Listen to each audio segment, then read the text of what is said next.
have 3 losses by now. I don't know about that. They are not that good. Put Florida State in there, I would say yes to that, what you just said. On return by Caleb Downs. And he finds a seam. He makes the punter look silly. Caleb Downs, show him what you got. Touchdown, Bama. I'm going to drive now for UTEP. And they will keep it on the ground. Awad just gets pile-driven by Stutzman. Really haven't even tried from the shotgun. That throw's intercepted. Pierce down the sideline. Touchdown. Claiborne, the sophomore, has 1 score so far this season. Griffiths will buy a little bit of time. Falling down, lost the football.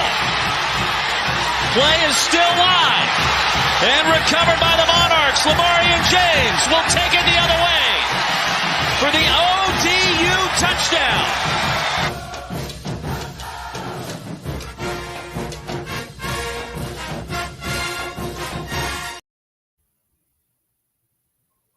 Welcome back to Devy IDP Grind. I'm Hollywood. I'm joined by my co-host Justice. What's going on, my man? Not much, buddy. Not much. Just weekend full of March Madness. Stupid NFL rules today, and Hey, don't jinx me. My team is still in it for now. All right, don't jinx it. Well, we can talk about the stupid NFL rule. Like, what are they going to do? Just like start taking out knees, I guess, I mean. Yeah, I was busy earlier and saw you're in Brock's comments, and I was like, this is going to turn into what I said it was.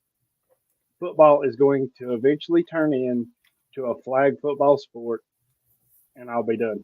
When that happens, I'll be done. There'll be no more of me. I'll just be done with it because that's not what I understand the safety and everything of it, but this is just getting ridiculous. I don't know what a defensive player is supposed to do now. Well, they're going to take out your knees. That's what's going to happen. Yeah. I mean, what other choice do they have?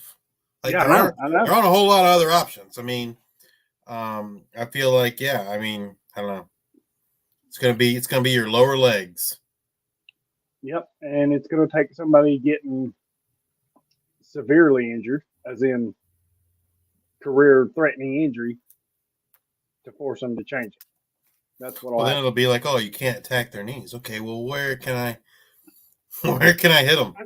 And that's kind of my point. I think they're going to outlaw that then, and then there'll be something else, and then I think you will see this sport turn into a flag. You'll still wear pads up top, and you'll still wear a helmet to protect your head.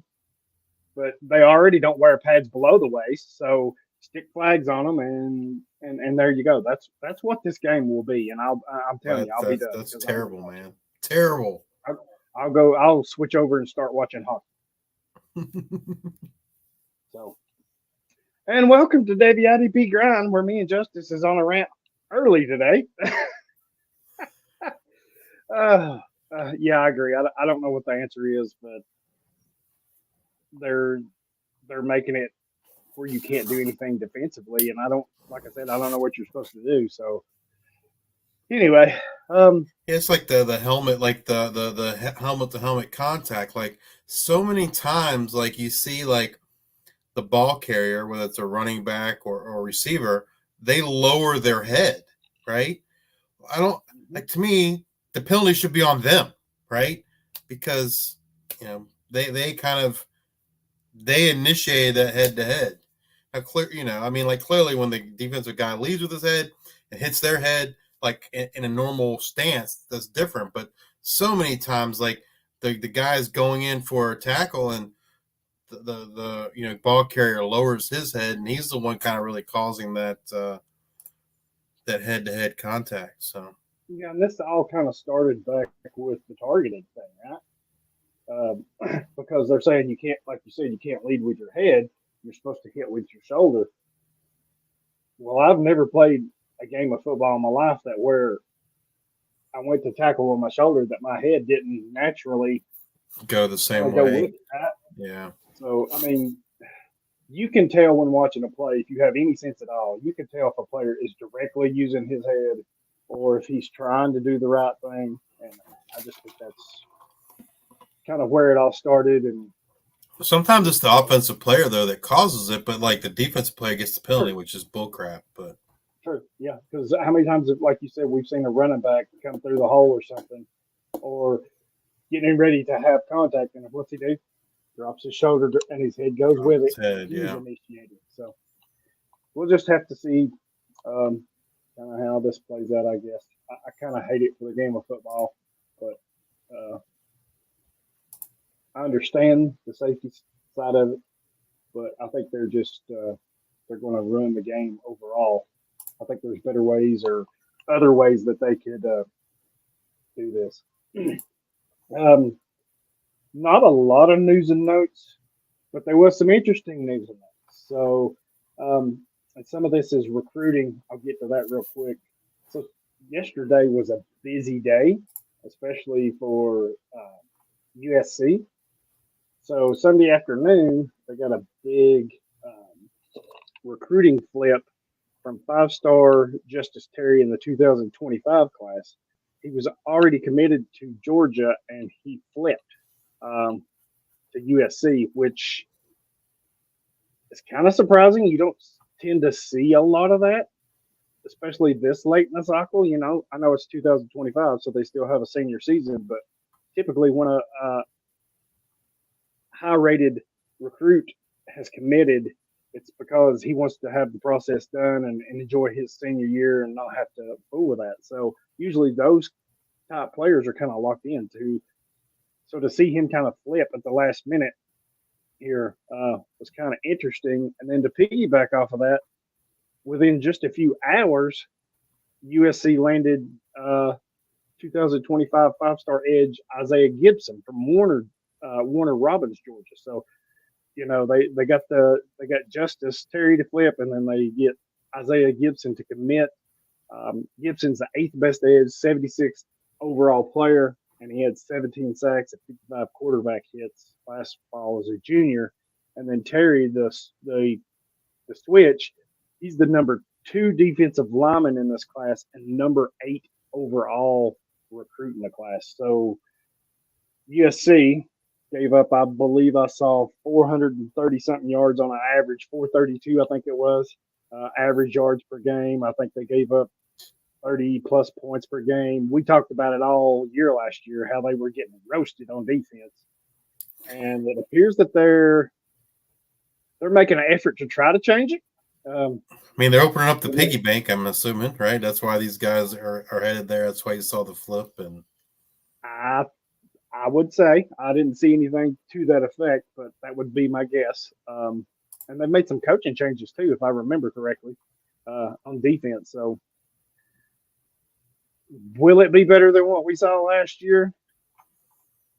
I hope so, because they don't have Caleb Williams any longer to bail them out of some games. So, well, they brought over with the UCLA D coordinator.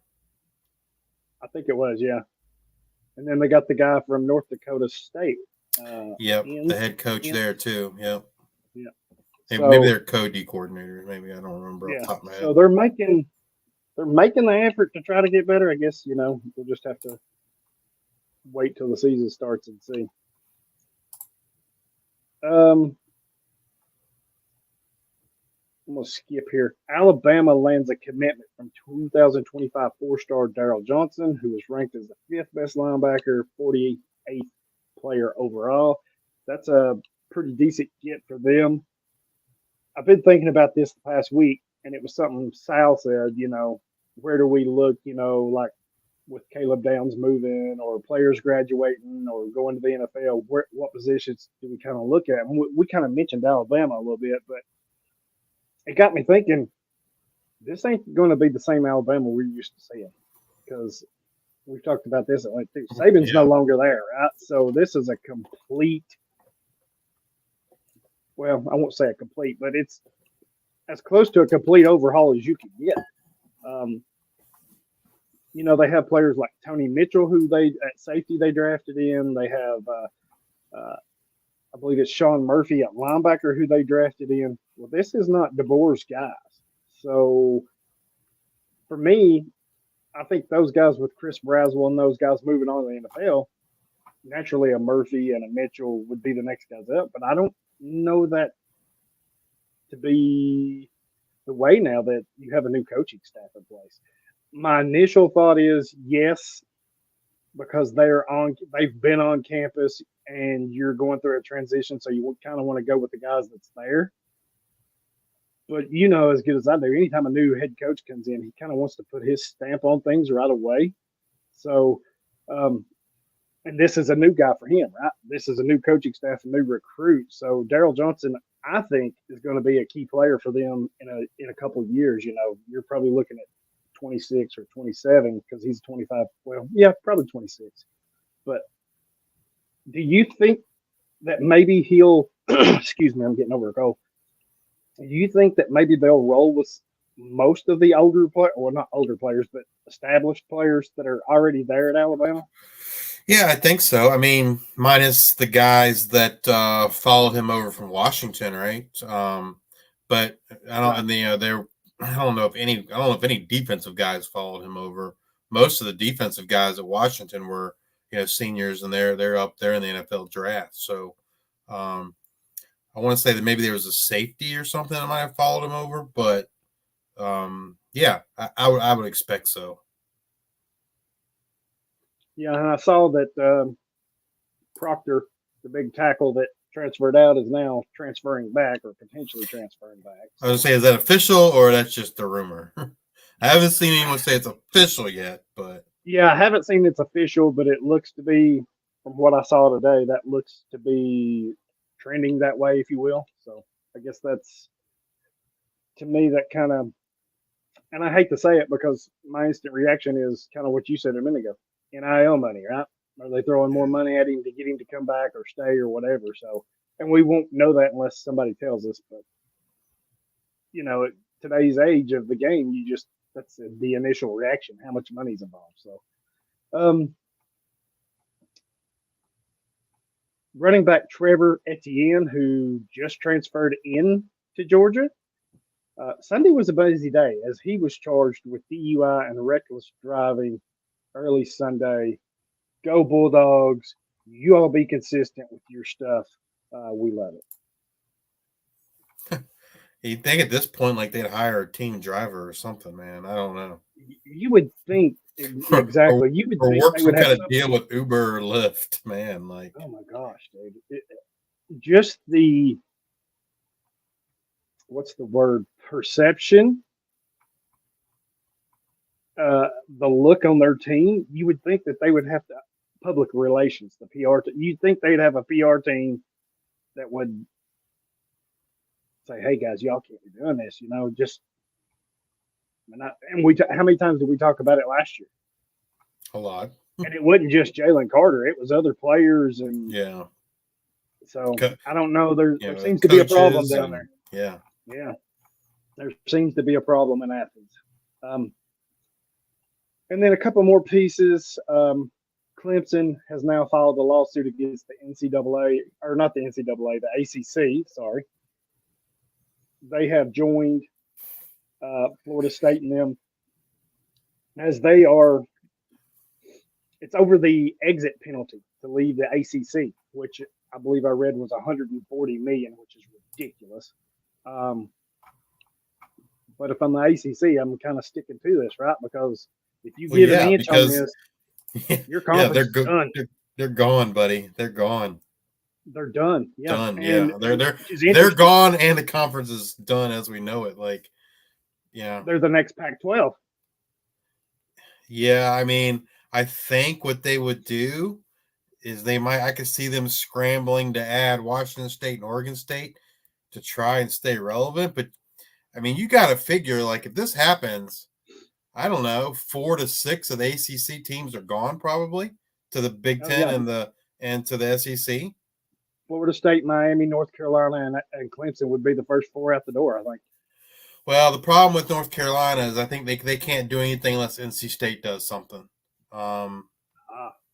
The state legislature passed some kind of law recently, and I think basically like the two have to stick together in terms of both leaving. I haven't really read it, but that's what Yeah. kind of what I recall, something to that effect. So Yeah, um, and I think the Big Ten wants Virginia. Virginia kind of fits their academic profile. yeah, So I think Virginia's one. Miami might get left out. I don't know. yeah, and like I said, if the ACC budges or gets ruled against, then they're the next Pac-12, right? And speaking of that, I didn't put it on the notes, but I saw a thing where the NCAA playoff committee or whatever it is settled a deal with the Pac-12, which is just two teams, but now they're getting, I think it was 3 million. I need to go back and look. I think it was like 3 million, 3.5 million per year now, through 2028, maybe 2031, whenever this new deal that they have in place is empty. Um, the Pac-12 to only have two teams is still not dead, and they're still fighting. Right? They got a new commissioner, and if I'm them, and I would reach out to the ACC. Now I'm sure they would be maybe because I'm a stickler for the name, right? So I would reach out to the ACC and say, hey, if those guys leave or if they stay, do you want to reach some kind of deal to join together? Now, to me, you wouldn't call it the Pac-12, you wouldn't call it the ACC because they're on. To me, geographically, that's two different things. But you could form some kind of conference and say, okay, this is the ACC division of said conference, the Pac-12 division of said conference, and kind of keep the integrity of the conferences that way. And you could probably pick up some teams, maybe pick up some teams out west to join the Pac-12, maybe pick up some teams on the East Coast to kind of fill out those that leave. So that would be my thought. I don't know that it'll ever happen, but just kind of my thought on it. Yeah, I mean, I don't know. It's gonna be interesting. I think the ACC. I don't know. They're going to be in a weird spot because there's going to be teams like Duke, for instance, that nobody wants, and but they're good. They're really good in basketball, right? So I don't know. Maybe like Duke does something weird and goes to the Big East for basketball. I don't know. Does something else. Football joins somewhere else. But yeah, it's definitely going to be interesting when those ACC dominoes start falling. It's going to be kind of interesting to see how it all shakes out. I mean, because at that point, like you're moving to a P3 maybe with the SEC, the Big 10, the Big 12, and yeah. Yeah, I think so. Yeah, like you said, it'll be very interesting to see how all that plays out. And then the final piece is the SEC is elected to stay with an eight-game conference schedule for 2025.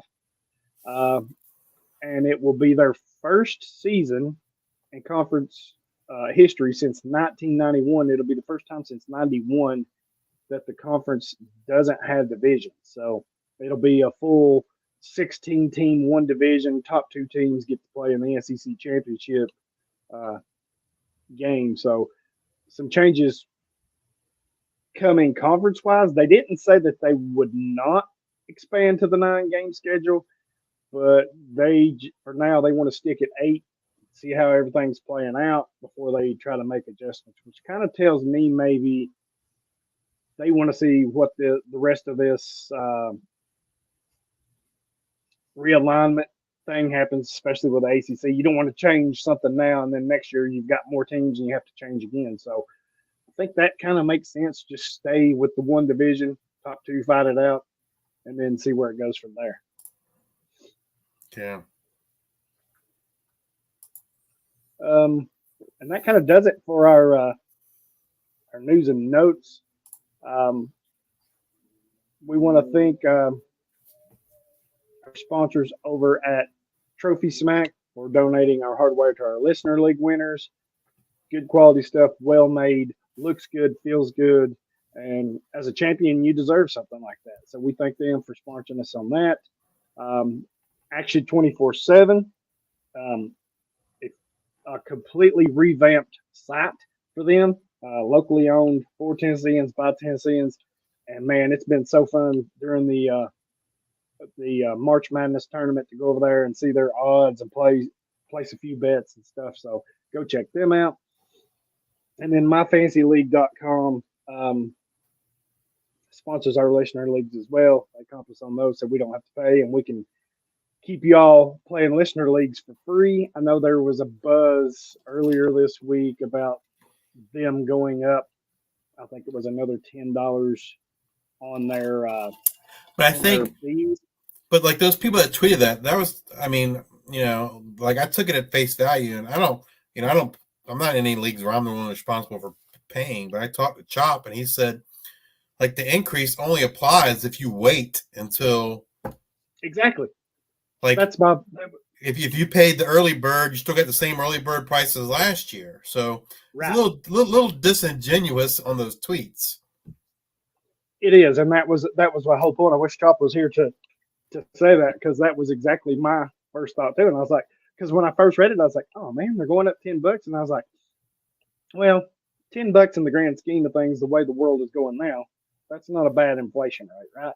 And then it hit me. I was like, well, wait a minute. They have an early bird. They actually have an early bird, and then if I'm not mistaken, they have a second period to where it goes up like $5, and you're still getting it cheaper than the full price. And then once it hits another date, it goes up. So I'm like, yeah, I agree with Chop. If you pay your league early, there was no increase. Now, the one thing that Choppy did say was, like, the date moved up. Like, the dates are sooner than they have been in the past. But other than that, like, if you did the early bird, you're still getting the same price. So yes, and like I said, the $10, even if you waited and paid the extra $10, the inflation rate, that's not that big in the way things, it's not like eggs going from $1 and something to $4 or $5. That in the grand scheme of things, that's not a whole lot. So, like you said, pay your early bird special and be done with it. But yeah, we thank them. I know a lot of people don't like them, but I like them. They're fully customizable. You can set your leagues up how you want, where you want. Could they be better? Sure, but anything could be better. You can always improve stuff, but I think for what you're getting, I just think they're the best value in town. And no knock against the other ones, but I don't like the cartoony look that some of them have. Some of them are not. Sleeper's terrible for IDP. Yeah, and that's kind of where I was going. They're kind of cartoony, and then their IDP stuff is it's just horrible. I mean, it's horrible. So, I will say though, if you're looking for another option, Fantrax is. I say this in terms of, I've never played in an NFL Fantrax league.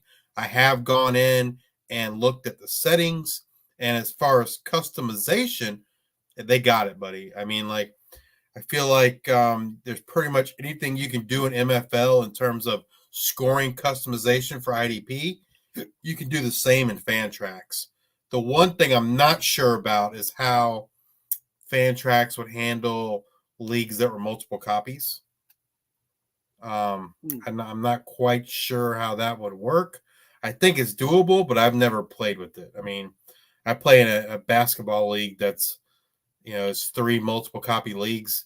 So I know it's doable, right? Because that league does it, but I just don't know the ins and outs of it. So I feel like, if you are looking for another option, that's one I would explore. Right. Yeah, I'm not exactly sure how they do that either, but I'm sure it's possible to do that. So this week, as you know, each week we've been breaking down a conference, transfer portal ins and outs, and coaching changes in and outs. And this week we are up to the Mountain West Conference. I'll be doing the coaching changes. Justice will go over the player changes. And man, these player changes and the coaching changes, but the player changes have been so helpful. especially to me, because recently I just finished yesterday my top 300 IDP Devy rankings. There's still some tweaking to go, naturally, as the spring games and stuff go on. But as I've had to remove players that's graduated or left for the NFL, I'm having to bring in new players, and these lists have helped me a lot. I've been able to go back and look and add players. So definitely, if you're into IDP Devy, you definitely need to be listening to these episodes or checking out our show sheets, which we attach. So yeah, very helpful. So we're doing the Mountain West. Up first is Air Force. So they had a couple of coaching changes. EJ Whitlow, their defensive line coach, is out. He's going to Wisconsin to do the same position there. And then coming in is going to be Deontay Gibson to coach the defensive ends, and he was formerly the defensive line coach for Youngstown State.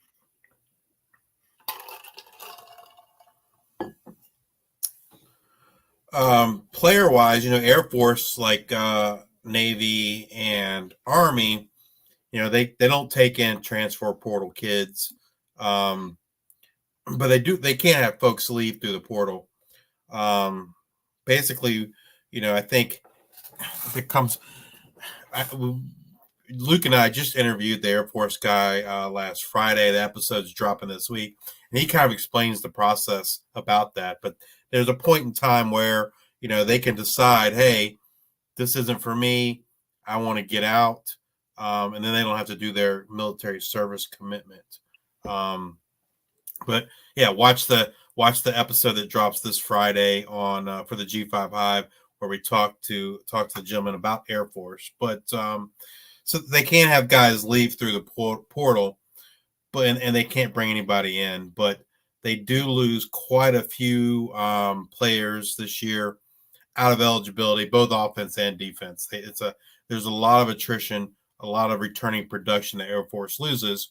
On the defensive side, they lose linebackers Alec Mock and Jonathan Young, safety Trey Taylor, who's I don't know, Hollywood. I don't understand why he didn't get an invite to the combine.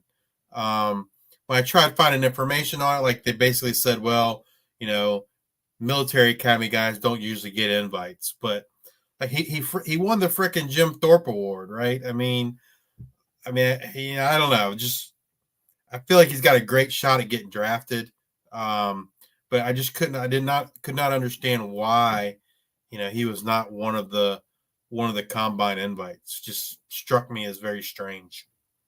Yeah, and you struck a nerve already for the second time today, because you would rather keep a play like Trey Taylor, who won the Thorpe Award, right?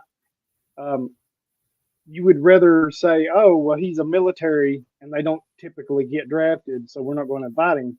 But you'll invite a slew of players to the draft that say, oh, well, I'm not going to perform, or I'm not going to do this. That's fine. That's their decision if they don't want to perform, if they don't want to do the drills. But take that invite and give to somebody deserving that could.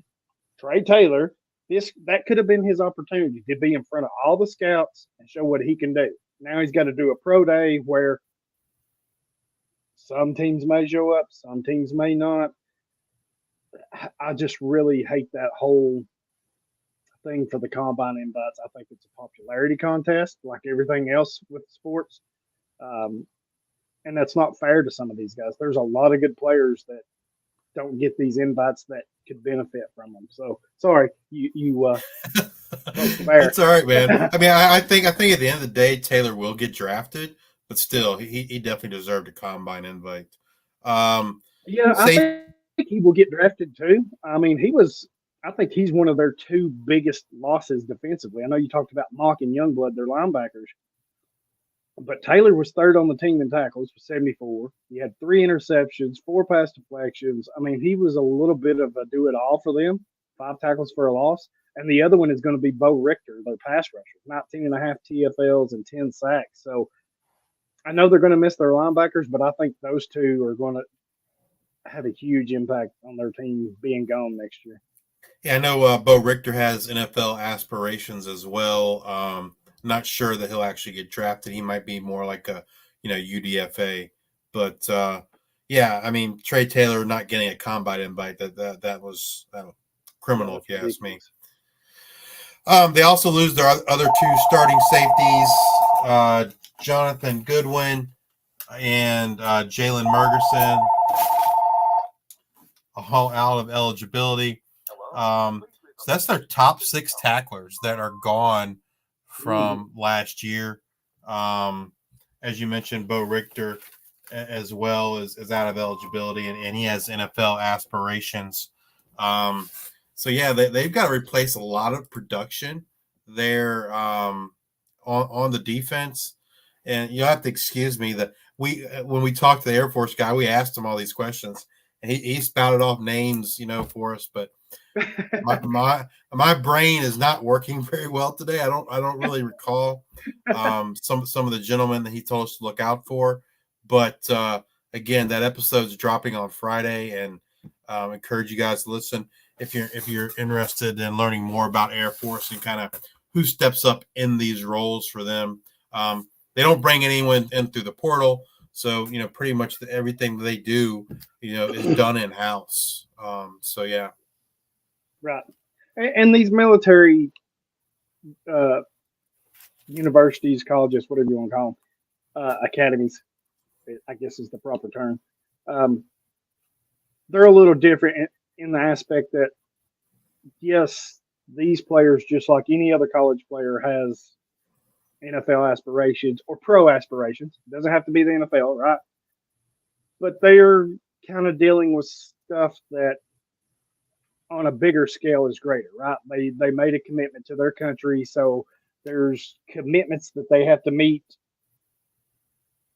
there before they could think about football. Now, I know in recent years we've kind of seen waivers or exemptions. Well, and we talked about that on the episode, and so both Trey Taylor and Bo Richter, since they graduated in December of 23, they can get drafted and then put off their military duty.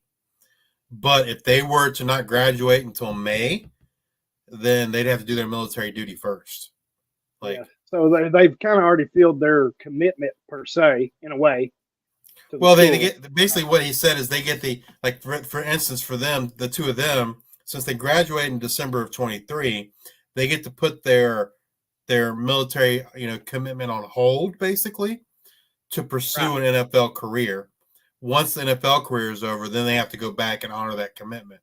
But guys that graduate now and moving forward, unless the president does something different, they have to honor that commitment right away. They don't get to put it on hold. So they were kind of the last guys to kind of get to do that. Right. And one more thing on that. I know our buddy Sal's always hitting us up. This is a school that, if you have some IDP players for your teams, this is a school you probably need to look at as far as who's next, right? Because he always wants to know who's the next guy. He's a big proponent of who's next. Well, they have so much turnover right now, as you just mentioned with these guys. Somebody has to step up and fill this role, and that's a lot of production for them to replace. So I would keep an eye on it and see, especially early on, first couple of weeks, see who's out there as the starter, at least. That might be an indicator of who the next man up is. But I'd also look at how much are they playing, right? Just because somebody's starting, maybe the backup is getting more reps or whatever. So those kind of situations I would look at. Up next is Boise State. So they had a few coaching changes here. On their way out, of course, is their head coach, Andy Avalos, who was fired. Kane Ione, the safeties coach, went to Nevada to be their new defensive coordinator. As we've mentioned in other shows, when you get rid of your head coach, there's mass changes. So coming in is going to be Spencer Danielson. Excuse me. Spencer Danielson is going to be their new head coach. He was formerly the defensive coordinator and interim head coach at Boise State. So they've promoted him to official head coach status. And with that, he's going to have Tyler Stockton as his co-defensive coordinator and safeties coach. And he's been with the program. He was the former defensive coordinator, so he's staying that. He's just a co-defensive coordinator with And my guess is he was really the defensive coordinator when Danielson was the interim head coach. Yeah. In terms of player personnel, there really is no one of significance that they're losing this year on the defensive side of the ball. They do bring in edge Tavion Woodard, who we talked about last week. That's a pretty good get for them, coming over from Ball State. And they bring in cornerback Jeremiah Irby, coming over from California. They do return their top tacklers. Their top tackler last year was safety Alexander Tubna with 79 total tackles. And then linebacker Andrew Simpson was second with 65 tackles. So, yeah, they return their top tacklers. Their top pressure guy was defensive end Ahmad Hassanian with 53 pressures. Not sure. Trying to look how many tackles he had. Or sacks, I'm sorry. 12 and a half sacks last year. He returned. So, yeah, I mean, they pretty much return everybody, and they add Irby and Woodard. So should be a good defense.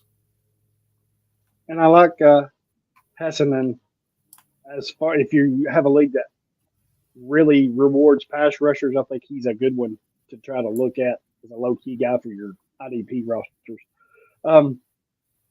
Next will be the Colorado State Rams. So going out is going to be defensive ends coach Buda Williams. He is now in Indiana to coach the same position. And then coming in is going to be Chuka Nalue, defensive line coach. And he is coming over from New Mexico State, where he was also their defensive line coach. Player-wise, they lose defensive lineman Grady Kelly. He's off to Florida State. Linebacker Justin Sanchez is out of eligibility. And the big one, a guy you'll see getting drafted here in a couple weeks, defensive end edge Muhammad Kamara is off to the NFL. That's going to be a big loss for them. They do return their leading tackler, safety Jack Howell, 114 tackles. And then they also had a linebacker, Chase Wilson, who had over 100 tackles last year with 107 tackles. In terms of, I'm not sure who was their top sack guy after. I guess it was the linebacker, right? Chase Wilson. Looks like Chase Wilson was the top after Kamara. Yep. And then Henry Blackburn was next. So yeah, they got to they got some replacements they got to do on that defensive line. So another place to kind of pay attention. And speaking of, I'm trying to piggyback on some of this. My IDP Devy rankings, Jack Howell is up there. I actually moved him up a few spots. Of course, with players off to the NFL and all that stuff, things change. But I really like him. So if they don't have Kamara or somebody to step up in his place and provide that type of pass rush, then I have to believe that Howell and Wilson are going to be the beneficiaries, right? Both of them were over 100 tackles. I would kind of think those would trickle up just a little bit, probably closer to 120 for those guys, which is not out of range. Howell was 114, Wilson was 107. So if they trend up towards 120, that's probably about right. And that's pretty good for your IDP team. So I'd keep an eye on them. Next up is going to be, this is going to be a good one. It's like Justice just wants to poke the bear today. Just wants to poke the bear. Next is Fresno State. No coaching changes to note of, but they do have a few player changes. They do. They lose linebacker Raymond Scott going over to James Madison, and linebacker Lavelle Bailey is out of eligibility. But probably the biggest news is who they're bringing in. Former 5-star number 1 recruit edge Corey Foreman coming over from USC. Hollywood's favorite player. Hollywood spent a lot of money on him in the league, and he hasn't done anything. Yes. But maybe this is a blessing, Hollywood. Maybe he'll get to Fresno State in the G5, and he'll start producing for you. It's the best 275 recruiting dollars that I ever freaking spent in an auction. It really is. And so far, I have to admit, I was wrong on him. I don't know quite what the situation was in USC with him. If he just wasn't as good as what everybody thought. If there was an issue, I know they've had some changes out there. I don't know if that was an issue, but it's just hard for me to believe that a player that was, according to which site you looked at, he was either the number 1 or number 2 overall player in that class, and he's not made any type of impact at all. So maybe the change, you've heard me talk about change of scenery, maybe a change to somewhere else will do him some good. I have to believe that going to Fresno State, he's easily one of their best and most talented players, I would assume. You'd hope so. You would hope so. If that's true, then maybe we see what we thought he was all along. But yeah, right now I completely have whiffed on him, and I think this is it. This is absolutely the last chance for him. If he doesn't show something, this right definitely away, the last chance. Yeah.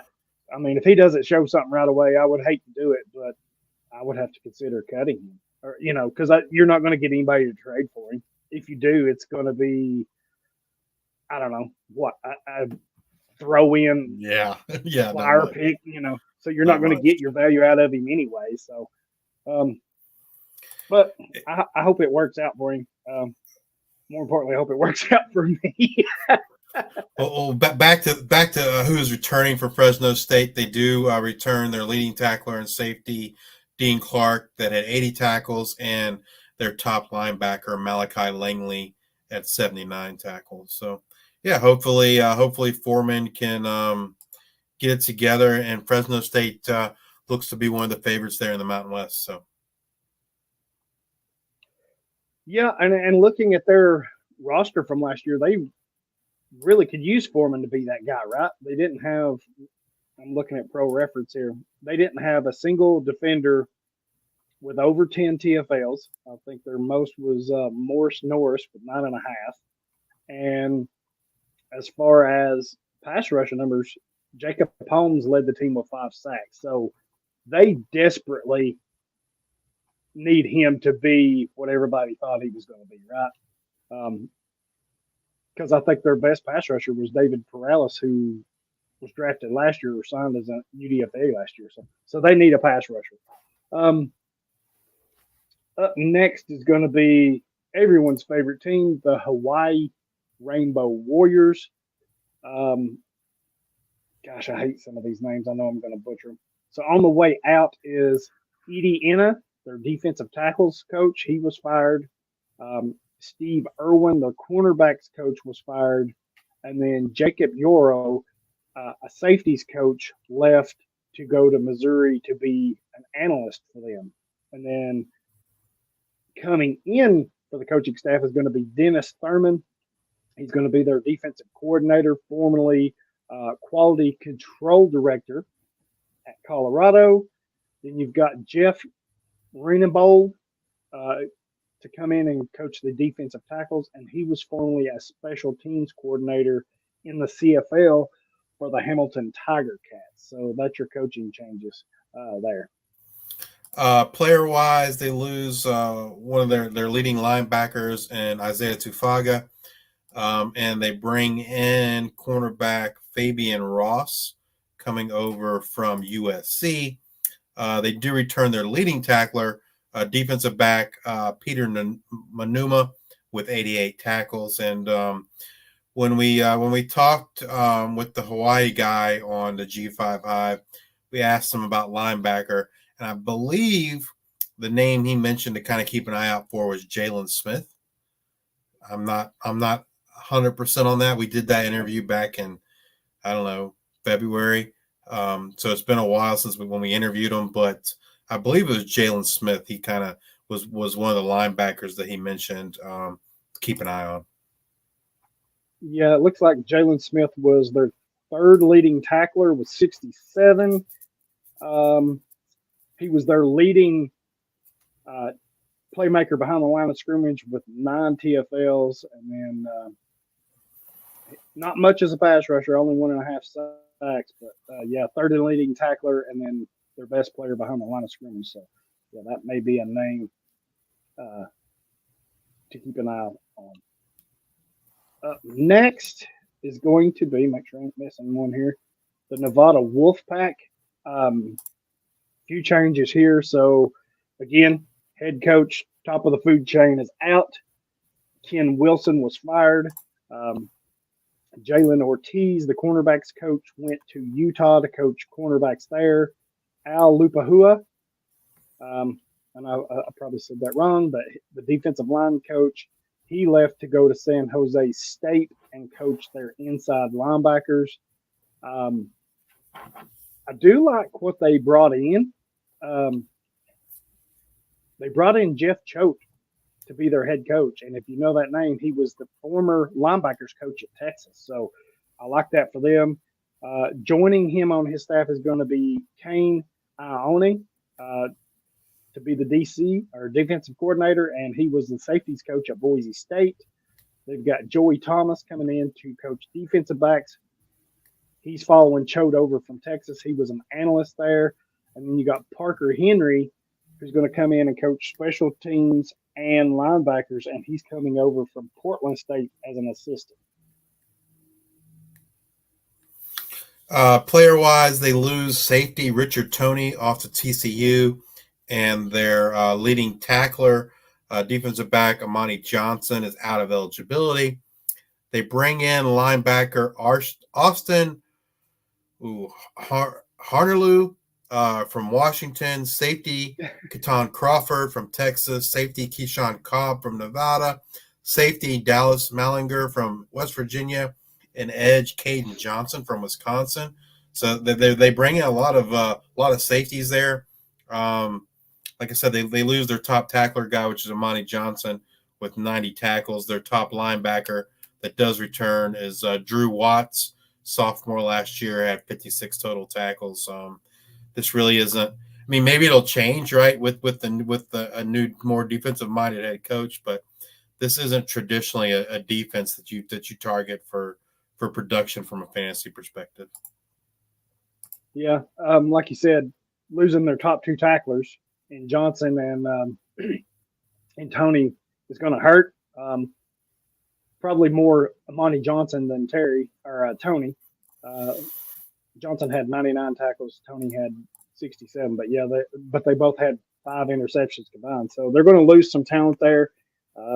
Be interesting. But they bring in 3 defensive backs from the Power 5 too. So exactly. So I think overall they're going to be much better. It may take a year or two once this coaching, because like I said, I love Choate coming in as the new guy there. He's under Sarkisian down there at Texas, so he kind of sees what it takes, right? So I like his pedigree, and I think he's going to do some good things here with Nevada. A lot of people think of Nevada, they think wide open offenses and, just the pistol and stuff like that. But I think if you can play any kind of defense, then you're going to have a really good chance, especially in the Mountain West. So I like that. Up next is going to be the New Mexico Lobos. So I like this. So let's do the out. So their head coach, Danny Gonzalez, fired. They let go of him. He just wasn't performing up. So to replace him, they brought in Bronco Mendenhall to be their new head coach, which I love this too. I think this is going to be a great opportunity for him and them. Great move on their part. That. Yes. I think he's one of the smarter head coaches around college football. And for them, I'm surprised somebody else didn't grab him, to be honest. But for them to grab him, I think that's huge. And with him, he's going to bring Charles Mack to be his secondaries coach, who used to coach safeties at VMI. He's going to bring in Nick Howe to be his defensive coordinator, who was the defensive coordinator at Vanderbilt. He's going to bring in Shane Hunter to coach linebackers, who was a BYU graduate assistant. Dante Wilkins to coach defensive line, who coached the same position at Lafayette. And then Jan Jorgensen is going to coach the edges, and he was a BYU analyst. So I like what he's put around him. And like I said, I love the hire for him, but I love it for the school too. I think it's just a good match, and I'm surprised that somebody really hadn't already got Bronco to be their head coach before now. For players, like normally with a coaching overhaul like that, you would expect a lot of turnover or change, but there really isn't a lot of change on the defensive side of the ball anyway. They really only lose linebacker Alec Marenko, who's in the portal. Hasn't said where he's going yet. He was their leading tackler a year ago with 64 tackles. They bring in edge Moso Tuteli from California, defensive lineman Dejon Benton from USC, and then a defensive lineman from ODU, Devin Brandt. So not losing too much. So good news there. But obviously they're going to need to get some more production out of these guys. So it'd kind of be interesting to see maybe who steps up. Their top returning tackler is safety Christian Ellis, who had 58 total tackles a year ago. Yeah, like I said, as I do my rankings, these lists have helped me so much to remember players and see who's coming in and all that. But I would also keep an eye on Ben Bywater, and that seems like he's been there for years, right? Because BYU he transferred in. I thought he was at BYU. Oh, I'm sorry, he is at BYU. Huh? I don't know what I was thinking. No, he's at BYU. I guess because I was thinking of Mendenhall. My bad. Yeah. My bad. Good catch. Where was we at? New Mexico. So now we are on to San Diego State. It seems like the Mountain West got rid of a lot of head coaches. A lot of coaching changes in Yeah, because San Diego State, they rehauled theirs too, right? They got rid of Brady Hoke, who retired. Well, they didn't get rid of him; he retired, which forced the change. Anoki Brechterfield, their defensive line coach, then left to coach the defensive line at Baylor. So they had openings. They filled the head coaching spot with Sean Lewis, who was the offensive coordinator previously at Colorado. Head coach at Kent State. Yeah, so that could be an interesting hire for San Diego. I think it's a good move for them. I do too. Like you said, the head coach experience was up there with Dion and seeing all of that. So I think he has a good feel for what to do and not to do. And then with him, he's going to have CJ McGorisk to coach his safeties. He was an analyst at Washington previously. Then you're going to see Eric Schmidt be the new defensive coordinator. He was the edge coach and special teams coordinator for Washington. And then Rob Arick is going to help coach the edges. He was formerly a defensive coordinator for Idaho Vandals. And then David Lowe's, I don't know how you pronounce that, or Lose. He was a defensive line coach also for Idaho. So he's coming over to coach it. So they, 2 from Washington, 2 from Idaho. The 2 from Washington, I'm surprised kind of didn't follow DeBoer to Alabama, but I think that's a really good get for San Diego. And Sean Lewis has put some, a safeties coach, which we've seen Washington have some good safeties lately. The defensive coordinator, their edges, they've had some. So getting those 2 to come join him at San Diego State, I felt like was a really good hire. And then the 2 guys from Idaho, I think will also help. Yeah, I think the big thing to note here, I read an article, I guess this weekend or last week, that with this changeover in defensive personnel.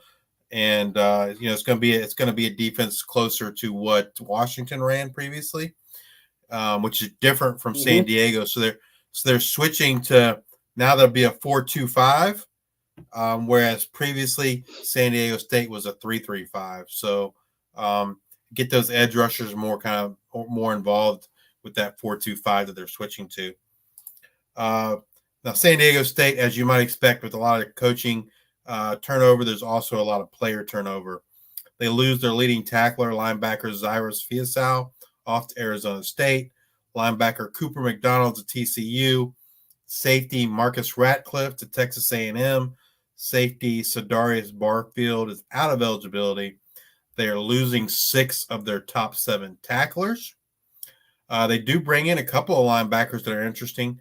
Tano Letului from Army and linebacker Owen Shambliss coming over from Utah, as well as safety William Nemo coming over from UCLA. Their leading tackler is Cody Moon, linebacker, leading returning tackler, I should say, with 58 tackles from a year ago. It'd be interesting to see kind of how Moon fits in this new offense. If they're going to leave him at, last year he played linebacker in a 3-3-5. Now they're moving to that 4-2-5. Are they going to move him to defensive line? I'm not sure. But it's definitely a question that I know whenever we interview the San Diego State guy over at G5 High, it's definitely a question I plan to ask. But, yeah, it'd be interesting to kind of see what they do with Cody Moon. Well,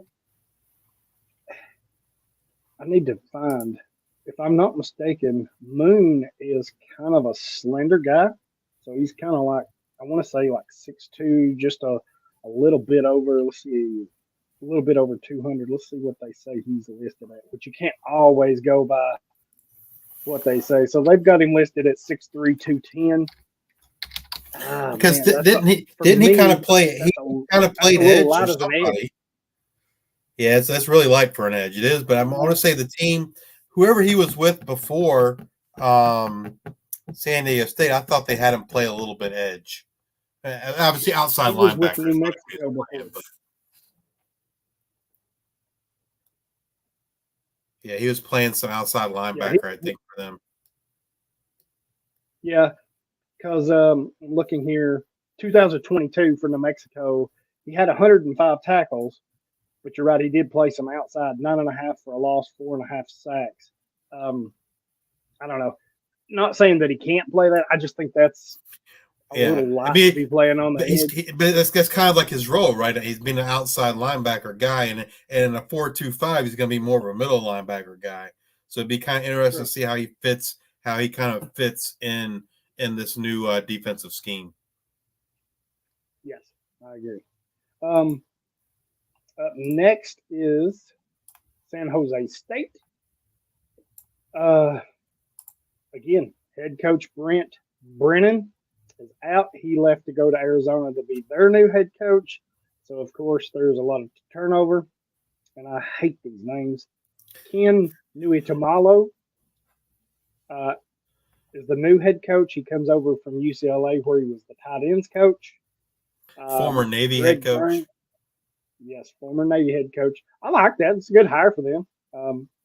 He's going to bring Greg Burns over from UCLA to coach cornerbacks, if I could talk.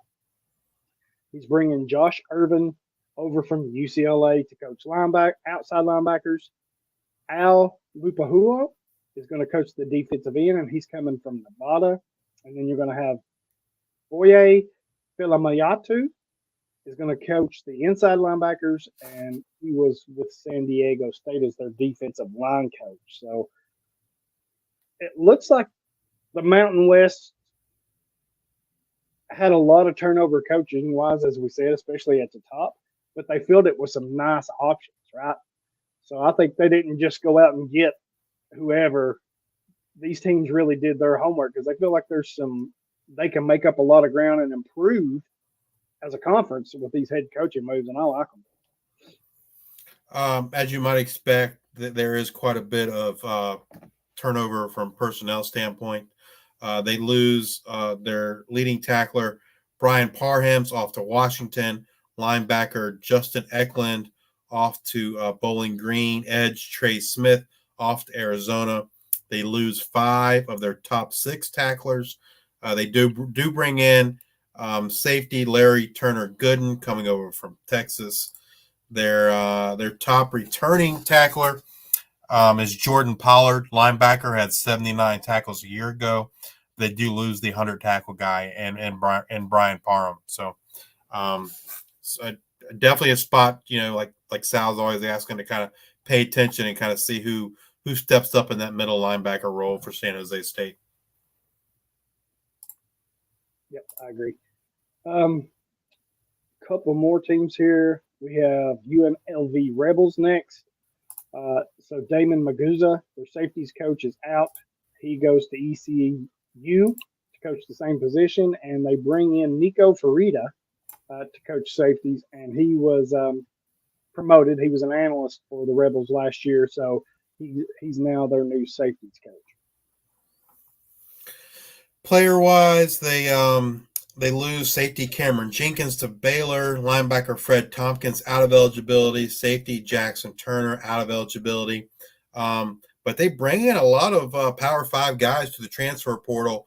Cornerback Tony Grimes coming over from Texas A&M, safety Malik Chavez from Arkansas, safety Jalen Catalon from Texas, linebacker Manny Powell from Arkansas, edge Jaden Navarrete coming over from Oregon.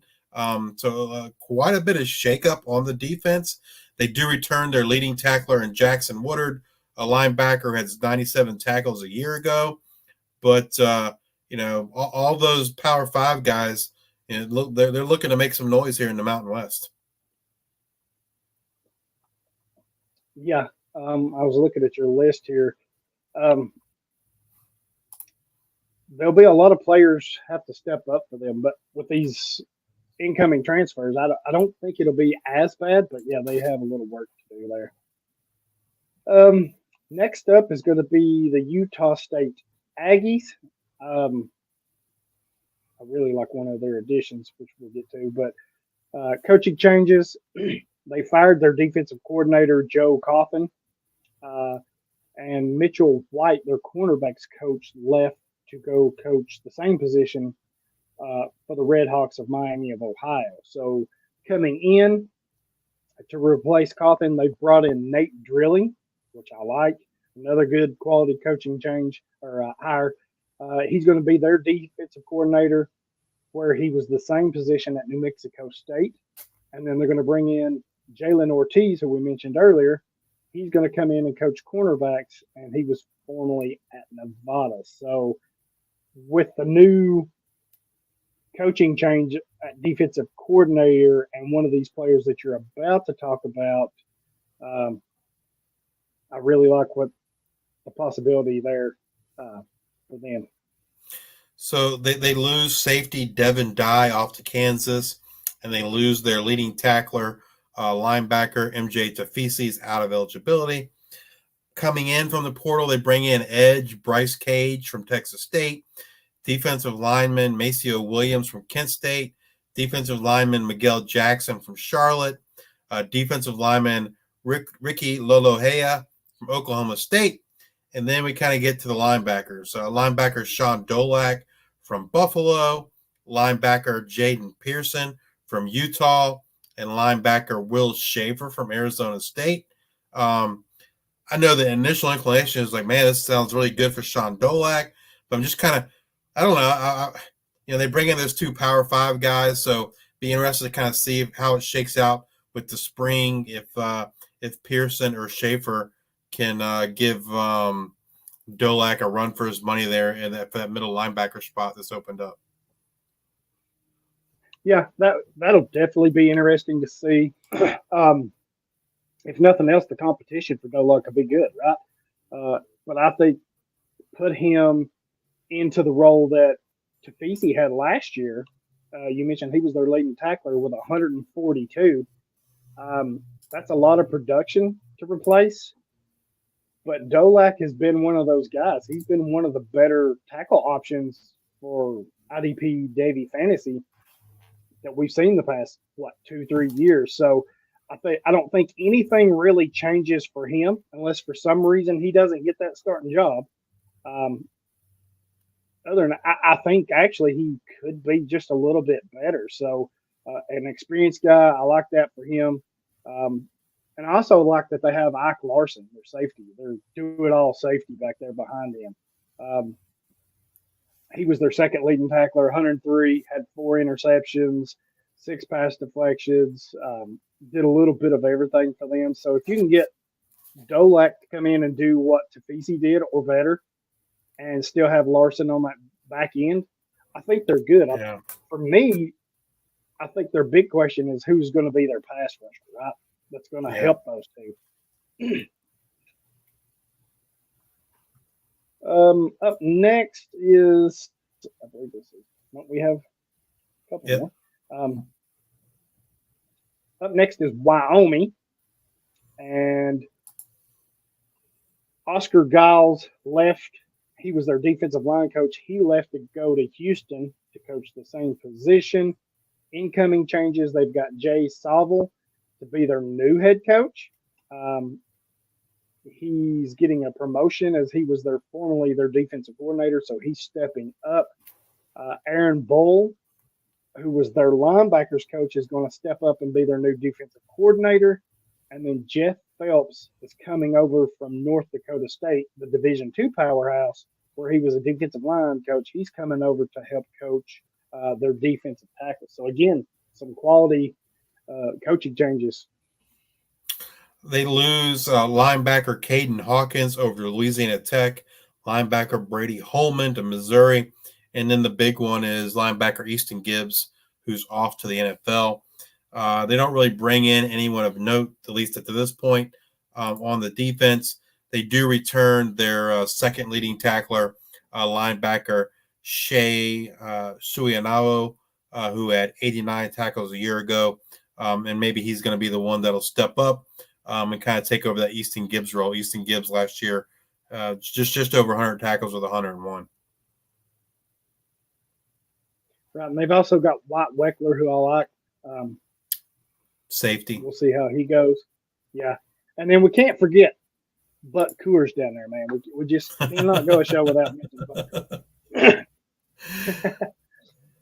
Buck. Next, well, that does it for the Mountain West, but like we did previously with the Independents, we added the Pac-12, and there's only 2 teams. So yeah. There's only 2. I figured they kind of fit best. Might as well throw them in here with the Mountain West.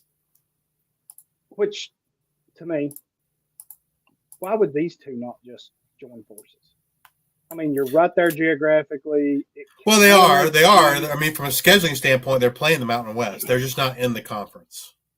Exactly, and that again, that would be something I look at, especially if you want to join the ACC. Why not get the Mountain West, make your super conference? You've got your West, you've got your East.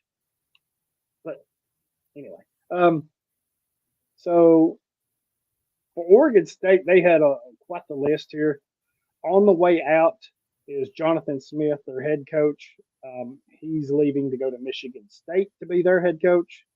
Blue Adams, their defensive back coach, is also going to Michigan State. His role is to be determined or announced. And you got Ligi Suanua, also their defensive line coach, also leaving to go to Michigan State to coach the same position. And then Anthony Perkins, their cornerback coach, graduated to the NFL. He's going to be the Packers' new assistant defensive backs coach. And boy, do they need that. So coming in, Trent Bay is going to be the new head coach for Oregon State. And that's a promotion for him. He's stepping up from being their defensive coordinator, so he's getting a promotion there. Then you got Laiza Tuiaki to be their defensive line coach. You've got A.J. Cooper coming over from Sacramento State to coach inside linebackers. You've got Keith Hayward, coming over to coach the defensive coordinator or be the defensive coordinator. He was formerly quality control for the Las Vegas Raiders. And then you got Rod Chance coming in to be their defensive backs coach. And this is a team like Yeah, this is probably one of the worst ones we've talked about in terms of what they lose. But they Right. lose defensive lineman Sione Lolohea off to Florida State, safety Akil Arnold off to USC, linebacker Easton Mascarenas Arnold off to USC, safety Ketan Oladapo off to the NFL draft. They lose 12 of their top 13 tacklers. So, yeah, this is going to be a whole new defense for them, right? They bring in defensive lineman Tyge Hill from LSU, defensive lineman Tavita Pomier from Oregon, and edge DJ Wesolak coming over from Missouri. Man, it's going to be a whole brand new defense. Kind of see how they shake out in the spring, and they'll be getting a feel for them and see how they do going into the new year. But man, they got a lot of adjustment and player personnel that needs to step up, in 2024. Right.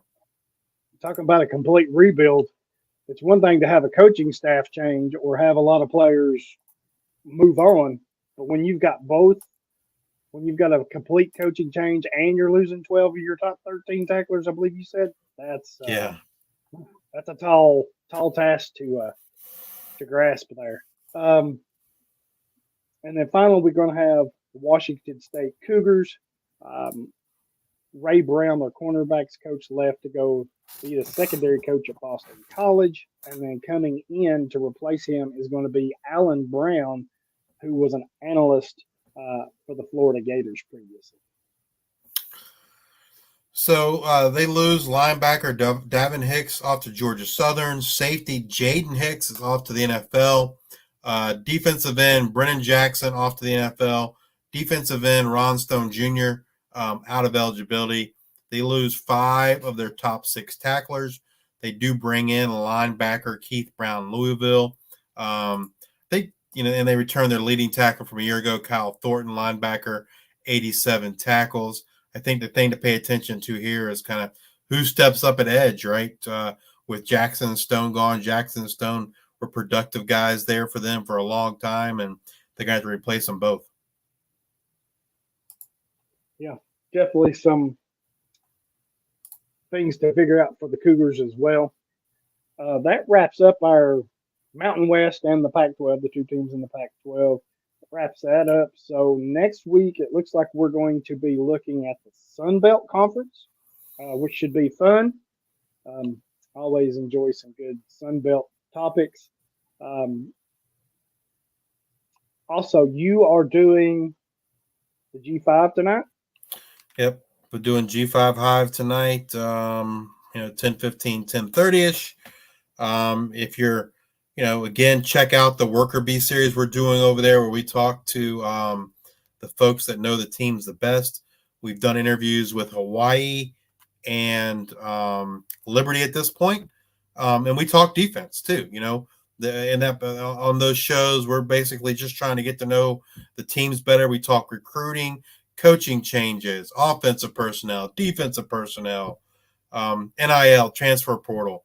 It's just, just great information from a college football perspective. So, definitely check those out. And then the Air Force episode is dropping this Friday. Awesome. So, yes, please check them out at G5 Hive. Go over to YouTube, rate, subscribe, review there. Do the same with Devy IDP Grind. Give us a rate, subscribe, review. Check out our website. Hit the like button. Yeah, hit the like button. Check out idpnation.com. Go over and check out our Discord that we got going on that we just recently put together, and it's starting to grow. All kinds of IDP content, talk, discussion, but it's more than that, right? We talk offense over there too. We talk some other sports. It's a full chat room, so go check that out. We'd be glad to have you. Follow me at Hollywood Titan. You can follow Justice at Justice_2318. Follow us at Devy IDP Grind. Wherever you listen to podcasts, Apple, Spotify, YouTube, Podbean, Stitcher, iHeartRadio. It doesn't matter. Go over there, give us a review, and help us grow. Like I said, next week we'll be back with the Sun Belt. can't wait to dig into that one. If you have any questions, reach out to me or Justice or hit us up on our Devy IDP Ground Twitter. More glad to help. Go check out our Patreon. Like I said, I just got my 300 IDP Devy ranks up. There'll be some movement, but yeah, I finished that up yesterday, and it looks good. There's a lot of new names. There's some player movement, so go check that out. And as always, there's articles and stuff over there for y'all to check out as well. But with that said, we will be back next week. Thank each of y'all for listening and tuning in.